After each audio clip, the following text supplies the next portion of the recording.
Assalamualaikum warahmatullahi wabarakatuh. Selamat pagi pemirsa, kami dari kelompok 8 yang bernama Bintang dan NDC. Hari ini saya akan mewawancarai guru BK yang ada di Semarang. Assalamualaikum warahmatullahi wabarakatuh.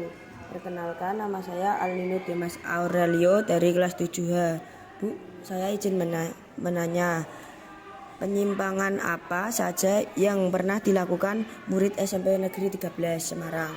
Kalau selama ini penyimpangan itu bukan ya, ketidaktertiban dari anak-anak SMP 13 itu biasanya mulai dari seragamnya yang kurang lengkap, atributnya yang nggak lengkap, terus kemudian kadang terlambat, terus juga istirahat tidak segera masuk, terus kedisiplinan diri kayak mengumpulkan tugas dan lain-lain itu yang masih kurang.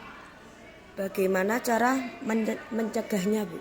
Mencegahnya ya berarti dengan selalu memberikan pemahaman kepada anak-anak bahwa di sekolah itu ada aturan yang perlu mereka patuhi. Ya, contohnya itu memakai seragam yang lengkap, mengumpulkan tugas tepat waktu, berangkat tepat waktu dan lain-lain. Bagaimana Ibu tahu murid Ibu melanggar peraturannya? Bagaimana tahu? Biasanya bisa tahu itu dengan yang pertama melihat sendiri, terus juga ada laporan dari siswa, terus kalau nggak gitu ya laporan dari wali kelas atau guru maba. Apa yang Ibu lakukan saat Ibu tahu murid itu melanggar aturan? Kalau melanggar aturan saat tahu ya didekati anaknya, terus kemudian ada proses konseling.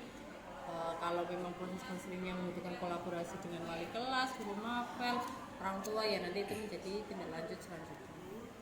Jika murid itu membuat masalah, apa salahnya, Bu? Apa salahnya?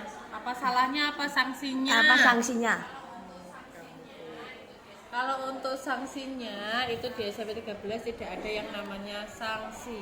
Adanya adalah disiplin positif. Anak diajak diskusi bersama, mikir bersama.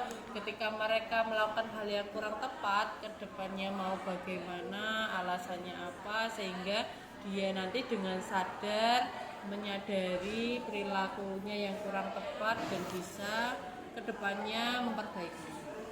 Apakah kesiswaan dan BK itu menjadi satu? Kalau kesiswaan dan BK itu tidak menjadi satu, tapi saling berkolaborasi, saling bekerja sama. Jadi kesiswaan dan BK itu selalu kerjasama berkaitan dengan perilaku anak dan perkembangan anak di sekolah.